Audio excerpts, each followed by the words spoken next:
and it was moved again, and it was moved again, but they're playing it. Tom and Harbaugh, we did it. Robert Griffin III. How about this? Coming out now scoreless early. Fumble on the exchange. Watch it. This is the backup quarterback fumbling the exchange with the third backup running back, Gus Edwards. What did you expect? Peter told us that he thought the Ravens were going to get creamed in this game. It was going to be ugly with all they've been through. Ugly early on. Hold on, though. Scoreless. Robert, Joe Hayden jumps that thing and dives in, a walk-in pick six. So maybe the route is coming. Joe's going to play till he's 40. You think? Joe Hayden. He's going to be one of those guys? One of those guys. Joe Hayden's still playing, still pick sixing. Second quarter, though, the Steelers, they're spinning their wheels offensively. A lot of drop passes, a lot of sloppy play. Okay. RG3 down on the goal line. Watch it, under 30 seconds left. So the Raven gets stopped. Watch what the Steelers do. They're lying on them. They're not getting up. I was asking for the Buccaneers to do this. You're right. We just talked about this. In this exact, Harbaugh's freaking out. Says, stop. Flag them. Get them up. Get them up. They finally do. But look at this. There's no timeout. 6 seconds. 5 seconds. It's third and goal. So RG3 is going to take a shot here. RG is going to throw it to Luke Wilson. He drops 0-0. Half over. No field. You got to catch that. He doesn't catch it. He should have caught it for sure. But Harbaugh's apoplectic because if he drops it and there's a second left, they kick a field goal. No points. He's upset because he thought that the Steelers were purposely. They were purposely doing it. Of course they were. That's what they're told to do. I don't hate it. Roethlisberger, Juju, 12-7 now. They go up by a couple scores. We got the gritty. And there's a lot of action that we have not shown you. We're going to show you momentarily. We're going to get to it. We're going to get to it. Peter wants Trace McSorley. We'll get him Trace McSorley. But first, 19-14, a really strange game that the Steelers win. It got very close late.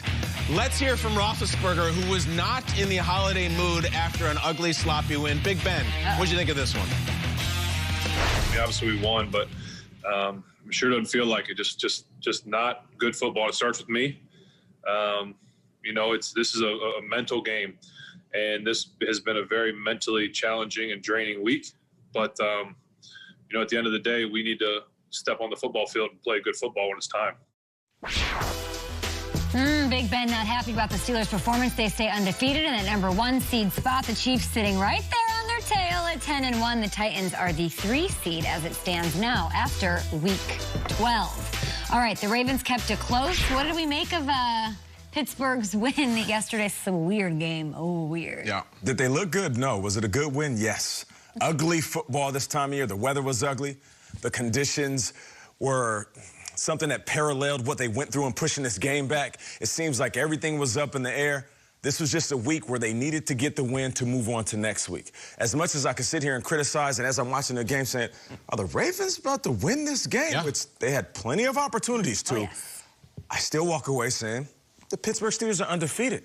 They didn't play the perfect game. You listen to Big Ben. Ugly football. We didn't play perfect, but we walk away with the dub. I'm going to repeat it every week until they lose. Never apologize for a victory. I will end it by saying this.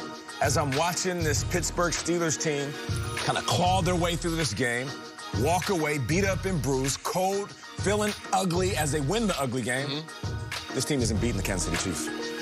Plain and simple. So as much as I can compliment them, I know that the Kansas City Chiefs in these conditions will still look like the Kansas City Chiefs. The Pittsburgh Steelers look like a team that was struggling against a team that was struggling to put a roster on the field. But who were they playing? They were playing the Ravens, right? And I think that's where Steelers fans are coming out this morning. Like, any win over the Ravens we'll take. We're not going to apologize for a win for the Ravens. For sure. And yet, Nate, forget the Chiefs. I don't know if they're beating the Bills. I don't know if they're beating the Titans.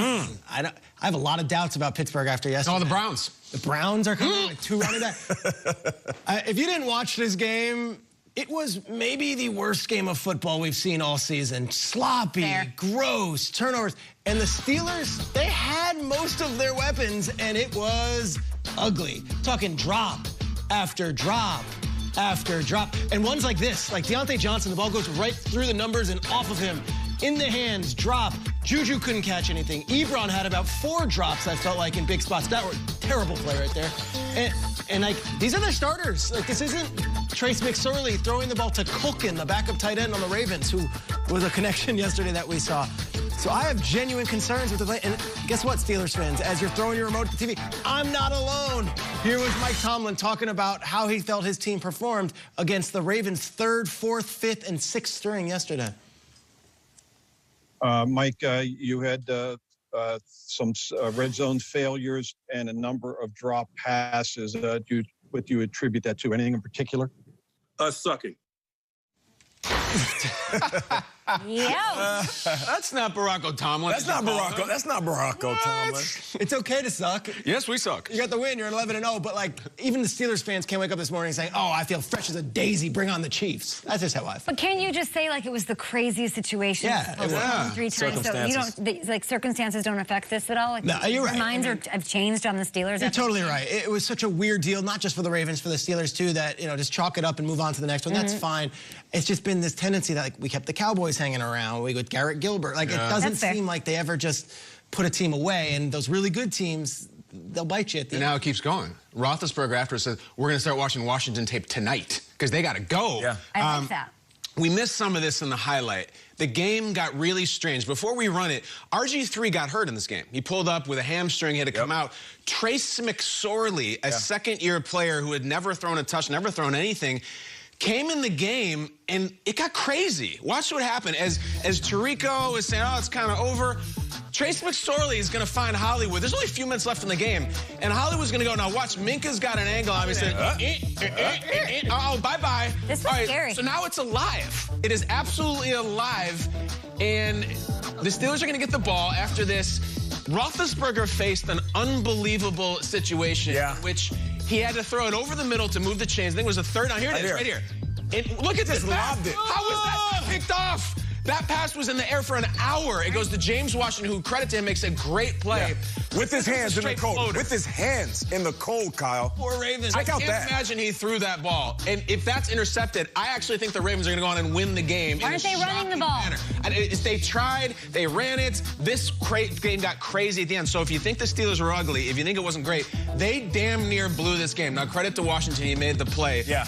But listen, I tend to come out more of the ridiculous, unprecedented circumstance that they're in. Yeah. They got to win against the Baltimore Ravens and John Harbaugh, and now they have to do it again in 20 minutes against Washington. Ugly as hell. Doesn't look intimidating. Chiefs aren't scared of that. 11-0. The last thing was Eric Ebron had a couple of drops. His tweet after the game, "It was ugly, but our record a bad B, 11-0." It's true. 11-0. They didn't run it because they didn't trust the run games. At the end, they didn't even try to run off the clock. They threw 3 times instead of trying to run it. They could not get it going against a depleted, really banged up Ravens defensive front. They need James Conner out there. Ben could not get it done. Ben Snell, I'm talking about. They're not going to do anything in the AFC if Ben Roethlisberger is throwing the ball 51 times, which he did yesterday. Yeah, especially in conditions like that. 51 is crazy. Yeah, let me add this in before we get to Tom Pelissero. I'm watching the game, and RG3 goes down, and my 2 boys in the back just wrestling as usual. And Trace McSorley comes in, and they're like, "Yeah, Trace is a legend." I was like, "What?" Why? I don't know. He has like a song out there. He has like somebody talking about how great. He's like a young legend. He holds all the Penn State records for quarterback play, throwing the ball, not just running the ball. But I don't know about his high school demographic. They went crazy. I don't know about his millennial Q score. It's through the roof. My son was playing some song where a dude's rapping about how good Trace McSorley is. So Trace McSorley is here. He has arrived. My son's got me hip to him. It was like I learned a new song yesterday. Trace McSorley sounds like a place that the 4 of us go have a beer after the show. Very New York bar. Like, yeah, it's right by RW. Let's go to JT O'Sullivan. Get a couple pints, gentlemen. Interesting. I need a deeper dive on that. Some photo Trace McSorley. Let's bring in Tom Pelissero now. Tom, there's plenty of worry for the Steelers and their fan base here at the breakfast table. We're all talking about it, of course, even though they're undefeated. It sort of doesn't sit well with us here this morning, but they do have another problem, a huge loss defensively. What happened to Bud Dupree? Okay, the early news is not good on Steelers linebacker Bud Dupree after he went down in the 4th quarter last night with a non-contact right knee injury. As first reported by our Mike Garafolo and Aditi Kinkhabwala, the initial tests say that Bud Dupree suffered a torn ACL. Now, he'll undergo further testing today to confirm that diagnosis, but that would obviously knock Dupree out for the rest of this season. A huge loss for a Steelers team that's had one of the most productive pass rush duos in the league this season between Bud Dupree and TJ Watt. Also unfortunate timing for Dupree, who's playing on the franchise tag, set to become one of the most coveted free agents in March. He should, if this is confirmed, be healthy for 2021. Appreciate the updates and bad news for that undefeated Steelers team trying to make waves in the AFC. Thank you so much, Tom Pelissero. I know Steelers fans